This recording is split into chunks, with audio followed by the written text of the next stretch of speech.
Bonsoir. S'il y a un secteur qui attend avec impatience la réouverture des frontières, c'est bien celui du tourisme, durement touché par le nouveau coronavirus. 6 mois après le début de la pandémie de Covid-19, l'Union africaine a indiqué la semaine dernière que le continent a perdu 55 milliards de dollars en revenus touristiques alors que le secteur représente 10% du PIB et fournit plus de 24 millions d'emplois. L'Union européenne a annoncé la réouverture de l'espace Schengen à 14 pays, dont 4 africains. Et sur le continent, plusieurs pays ont annoncé la reprise prochaine des vols internationaux. Ces décisions aideront-elles à la relance du secteur? Comment assurer une reprise des activités touristiques en minimisant les risques sanitaires? Réponse dans le débat.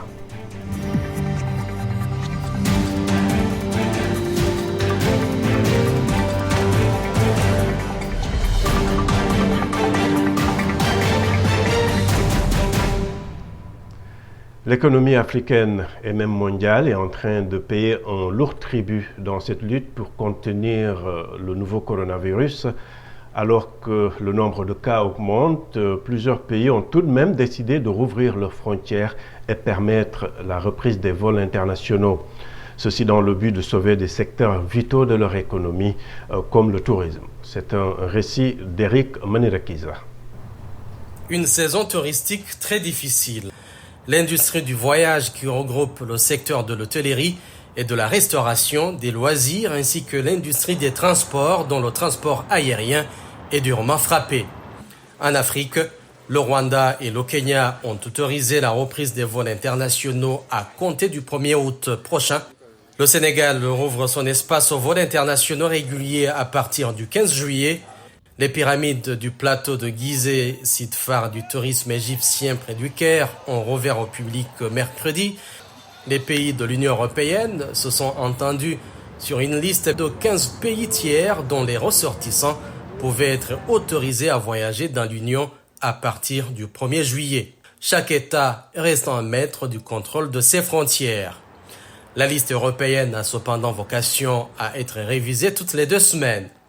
En France, la Tour Eiffel a accueilli ses premiers visiteurs et le sanctuaire de Lourdes a démarré fort pour sa réouverture partielle.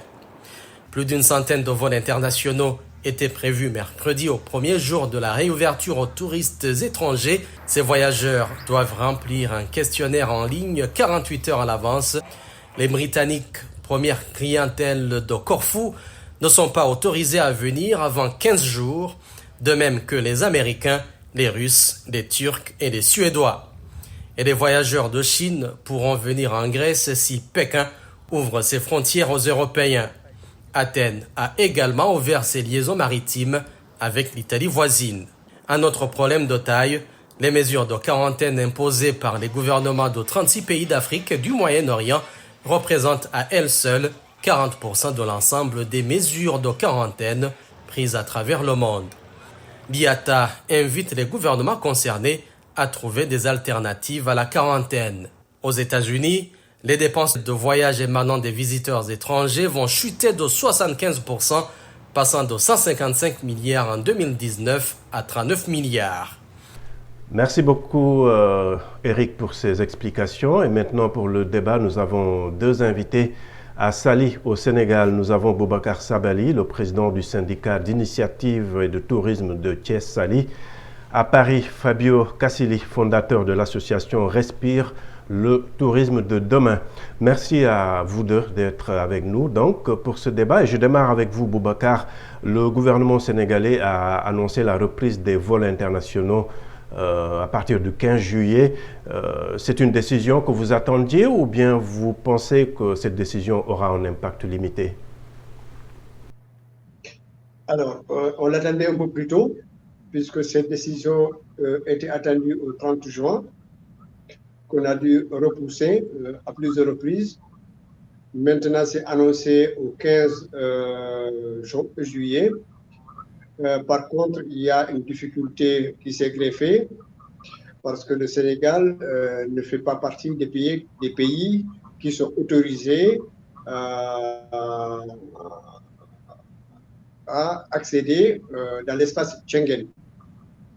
Et naturellement, le gouvernement sénégalais avait réagi en faisant valoir également une décision de souveraineté, c'est-à-dire fermer les frontières du Sénégal au pays de l'espace Schengen. Actuellement, je pense que les deux parties sont en train de négocier et nous espérons qu'il y aurait très bientôt une solution convenable pour tout le monde. D'accord. Alors, Monsieur Kassili, l'heure est à la reprise des activités touristiques. Pensez-vous qu'il y a encore des mesures à prendre au niveau du gouvernement avant cette relance de l'activité touristique? Alors déjà, ce qui serait important, c'est que les gouvernements nous envoient un message clair. Parce que jusqu'à présent, et je ne parle pas uniquement d'un point de vue touristique, mais également d'un point de vue sanitaire, les informations qui nous arrivent ne sont pas très précises, voire parfois très contradictoires. Donc même pour nous, professionnels du tourisme, pouvoir faire des prévisions et pouvoir réorganiser le travail pour un vrai redémarrage, c'est aujourd'hui assez compliqué. Donc je pense que déjà, si on pouvait avoir une information plus précise et plus claire, ça serait nécessaire, très important. Ça met en danger, comme disait M. Sabali tout à l'heure, cette situation met vraiment en danger beaucoup d'emplois dans beaucoup de pays, dans un secteur quand même qui est porteur de richesses, parce que le tourisme, malgré tout, une activité qui produit beaucoup de richesses dans beaucoup de pays du monde. Alors, l'Union européenne, en tout cas l'espace Schengen, n'ouvre ses portes qu'à 14 pays, dont 4 pays africains. Vous pensez que c'est assez peu ou peut-être c'est une décision assez sage, mesurée? Je pense que ce n'est pas le nombre de pays qui est en question. C'est-à-dire, moi personnellement, je trouve qu'on devrait ouvrir davantage les frontières. En revanche, je trouve que les contrôles qui sont faits ne sont pas assez stricts et ne sont pas assez structurés et qu'il serait préférable de pouvoir ouvrir davantage de frontières pour faire répartir l'activité tout en ayant la précaution de pouvoir faire des contrôles sanitaires aux frontières pour être certain que cette pandémie ne se reproduise pas. D'accord. Monsieur Sabali, c'est vrai que le secteur du tourisme attendait avec impatience cette réouverture des frontières, cette reprise des vols internationaux, mais on est toujours au milieu d'une pandémie. Est-ce que des pays comme le Sénégal sont prêts à accueillir des touristes? Si tant est que on applique rigoureusement le protocole sanitaire, il n'y a pas de raison que le Sénégal ne puisse pas accueillir des touristes. Parce que nous avons déjà mené une concertation entre le ministère du Tourisme, le ministère de la Santé et les acteurs de la profession pour mettre en place un protocole pour préserver d'éventuels cas de pandémie. Donc, il n'y a pas de raison que le Sénégal ne puisse pas accueillir une clientèle internationale, d'autant qu'il y a d'abord un premier contrôle au niveau des pays émetteurs et il y a un contrôle au niveau de l'entrée au Sénégal et un troisième contrôle au niveau des réceptifs eux-mêmes. Je pense qu'au jour d'aujourd'hui, il n'y a aucune raison pour que le Sénégal ne puisse pas accueillir une clientèle internationale. Mais vous êtes d'accord qu'il y a tout de même un travail de sensibilisation et d'éducation à faire au niveau du public quand on connaît un peu la psychose qu'a créé ces fameux cas importés? Mais les cas importés proviennent essentiellement de l'Europe, ce n'est pas à l'intérieur du Sénégal. Absolument, et ces touristes pourraient venir de l'Europe. Si on prend proportionnellement par rapport aux pays émetteurs, le Sénégal, en termes d'infection, est naturellement en deçà même de ces pays-là. Maintenant, en termes de maîtrise de la pandémie, il est certain qu'au jour d'aujourd'hui, il y a un peu de difficultés au niveau du Sénégal, mais ça n'a rien à voir avec au niveau des sites touristiques ou une autre zone en particulier qui n'est pas une zone très affectée. Donc, parce que l'épicentre de la pandémie, c'est à 50 à 54%, c'est Dakar, et les touristes ne vont pas à Dakar, ne traversent pas Dakar. Et par conséquent, Thiès, en tout cas Sali, n'est pas du tout concerné par la propagation de la pandémie. Et donc, les hôtels ne sont pas touchés. Donnez-nous un peu une idée de comment ces mesures de restriction ont impacté le tourisme en Europe. Ben, déjà ce qui a été compliqué, c'est que même au niveau de l'Union européenne, il n'y a pas eu une coordination d'information à ce niveau-là. Donc, chaque pays, même s'il est vrai qu'il y a des pays qui ont été touchés à différents niveaux par la pandémie, mais chaque pays a adopté une politique locale interne. Et donc, c'était très difficile de pouvoir harmoniser tous les discours entre les différents pays. Moi, je suis italien, j'habite en France. Ne serait-ce qu'entre l'Italie et la France, c'était vraiment pas simple. Au départ, il y avait de la quarantaine pour certaines régions, pas pour d'autres régions à l'intérieur du même pays. Donc voilà, c'est devenu vraiment compliqué. Maintenant qu'on est passé, disons, dans une phase successive, parce que la pandémie est en train de s'étendre petit à petit un petit peu partout, elle n'a pas totalement disparu, donc il faut rester malgré tout vigilant pour éviter qu'il y ait un fort redémarrage prochainement. Mais les gestes de prudence, disons, ont été adoptés dans la plupart des pays et on commence à avoir un discours un petit peu plus global. Mais pour le moment, c'est encore quelque chose de compliqué à mettre, disons, à pouvoir acter au quotidien. D'accord. Et vous, Monsieur Sabali, comment est-ce que le secteur du tourisme est affecté par disons, cette nouvelle crise sanitaire? Je me rappelle qu'au Sénégal, le secteur avait aussi été très touché par la crise provoquée par Ebola, même si le pays avait eu, je crois, un seul cas. Aujourd'hui, comment est-ce que vous sentez cet impact avec le Covid? La différence, c'est que Ebola, il y avait un peu d'activité. Avec le Covid-19, c'est l'arrêt total. Il n'y a pas d'activité. En dehors de certains réceptifs qui ont été réquisitionnés par l'État, les autres étaient obligés d'arrêter, de cesser toute activité, parce que d'abord, c'était impossible avec le couvre-feu qui démarrait à 20 h. Donc, nos employés devaient rentrer au plus tard à 18 h. Donc, on ne pouvait pas techniquement continuer à exploiter nos établissements. Donc, on est à l'arrêt total depuis lors. Vous pouvez estimer un manque à gagner pour l'industrie touristique au Sénégal, par exemple? Mais nous avions fait d'abord une première évaluation des 3 mois d'inactivité, parce que c'était prévu pour 3 mois. Et nous avions évalué à 240 milliards de pertes pour le secteur. Et je sais que le gouvernement a mis en place un fonds spécial pour aider les populations et les entreprises. Est-ce que vous sentez l'aide de l'État sénégalais, par exemple? On a toujours tendance à dire que l'aide n'est pas suffisante. On dit d'abord merci, parce que sans cela, ça aurait été plus compliqué encore. Sauf que c'est un crédit.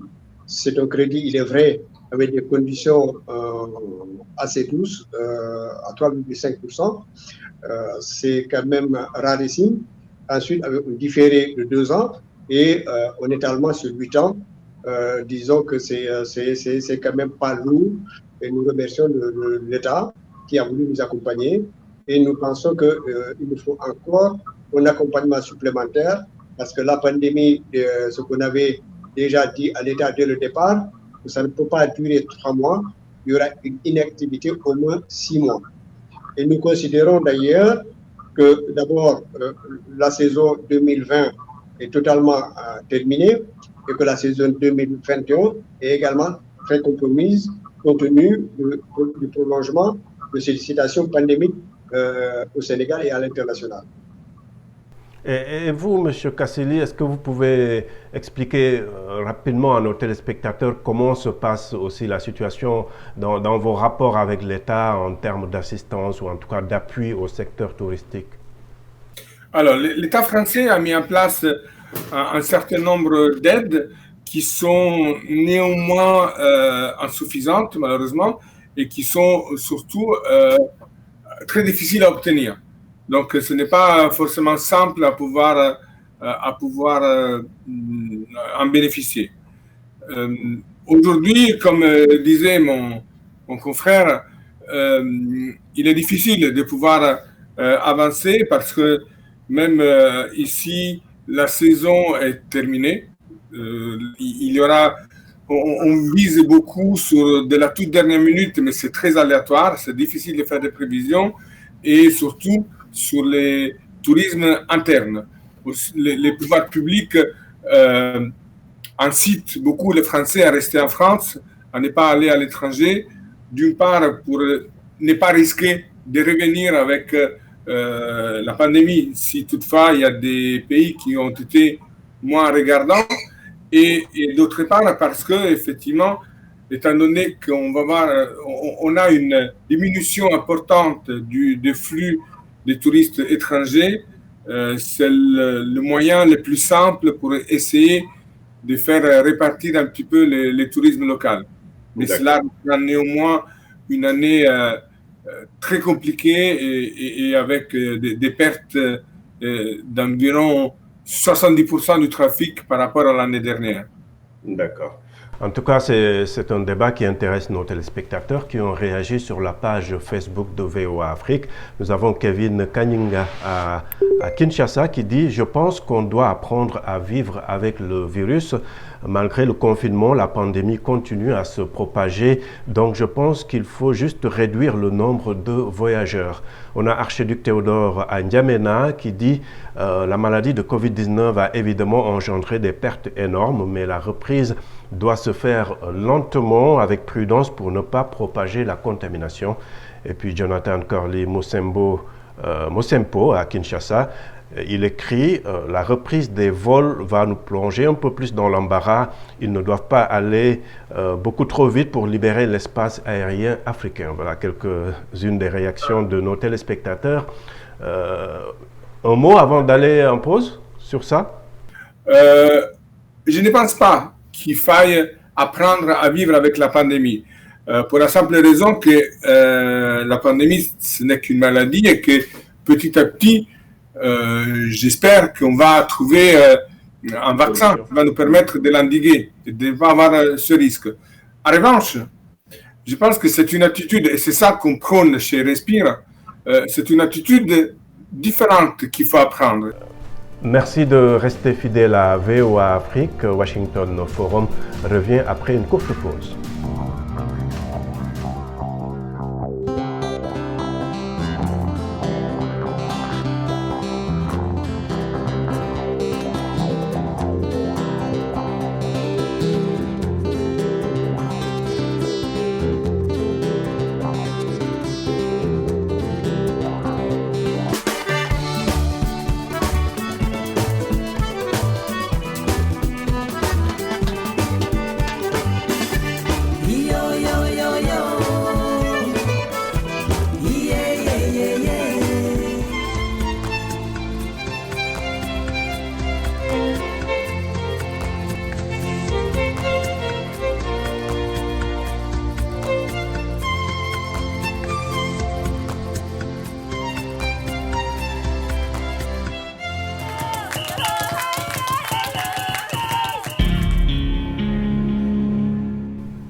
Heureux de vous retrouver pour la seconde partie de Washington Forum.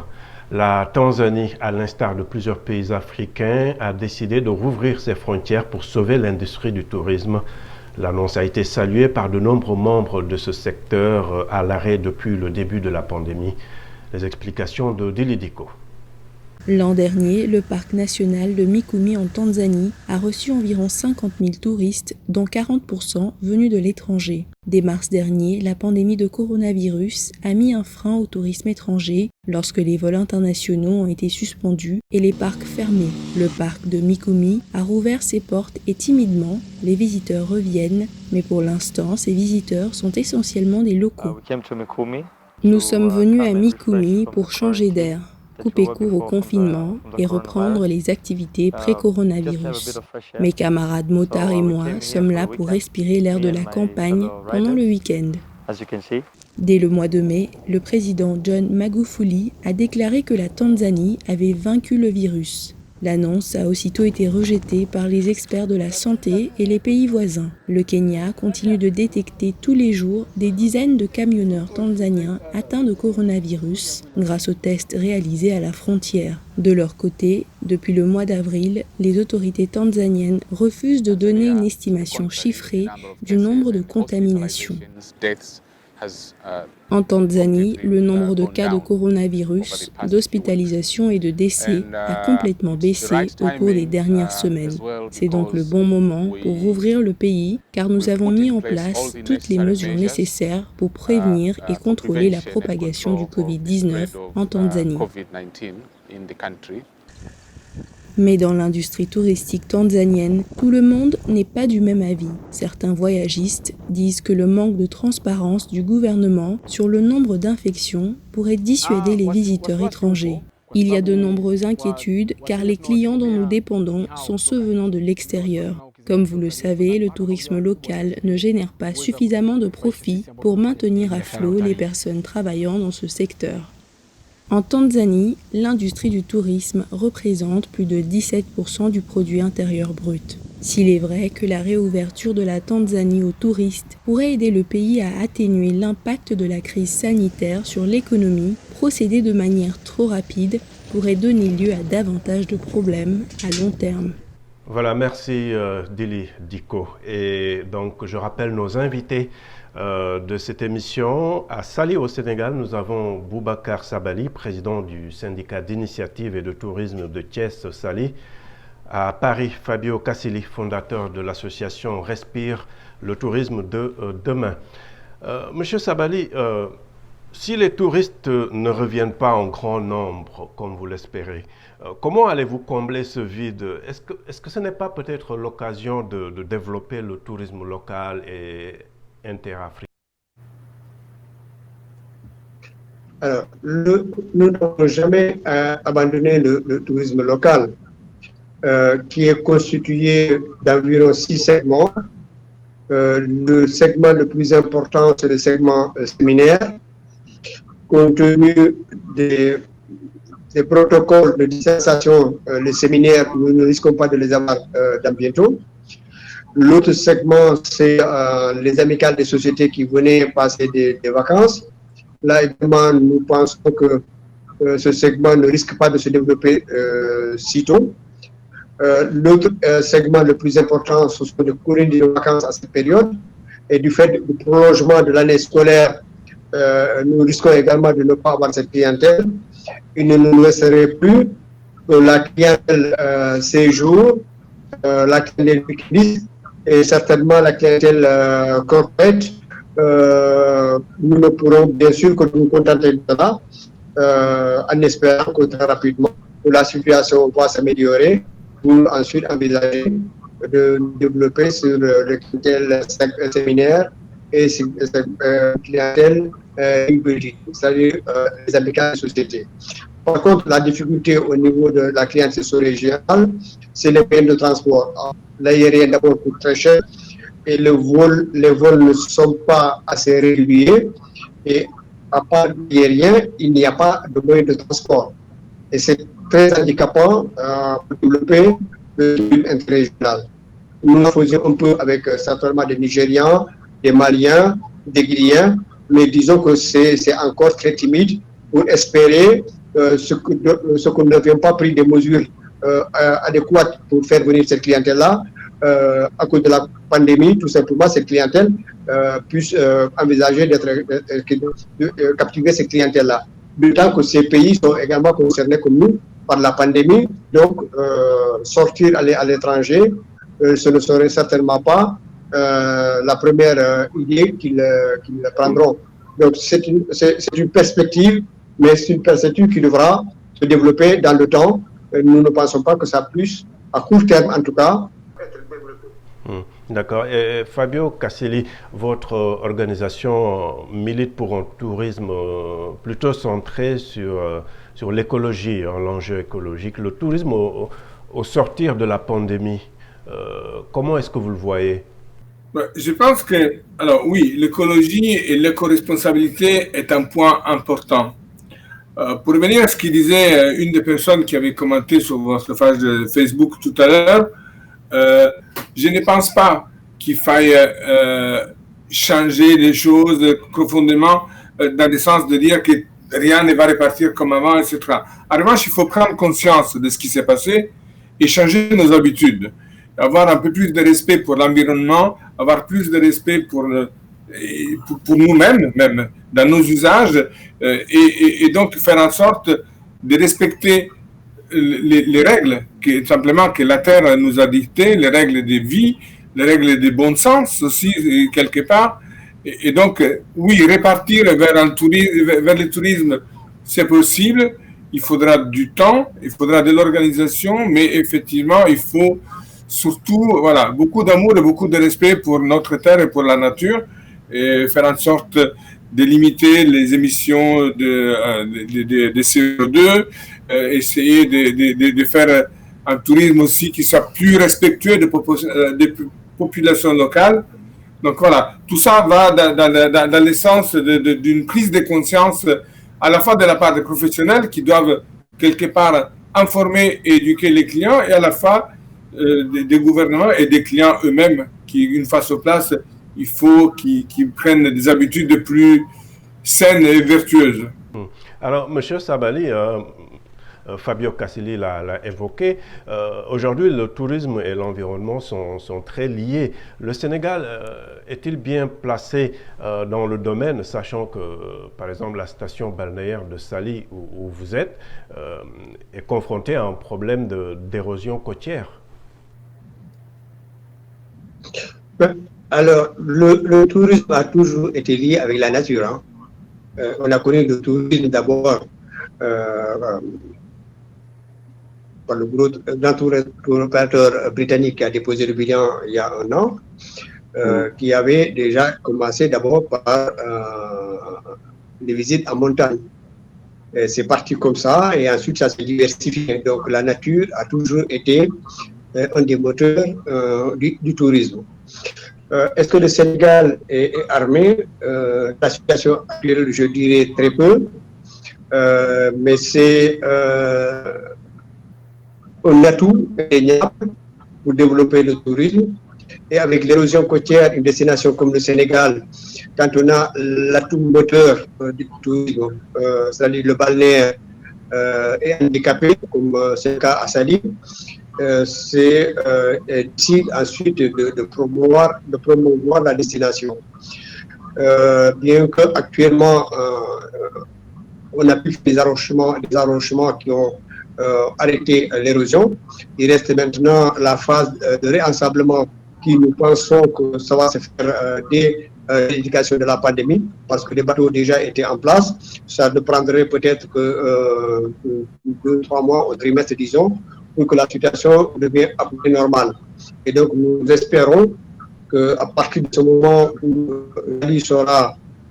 les plages de Saly sont restaurées, nous espérons que les clients auront ce qui est recherché, c'est-à-dire la plage, le balnéaire, combiné bien sûr à de la découverte.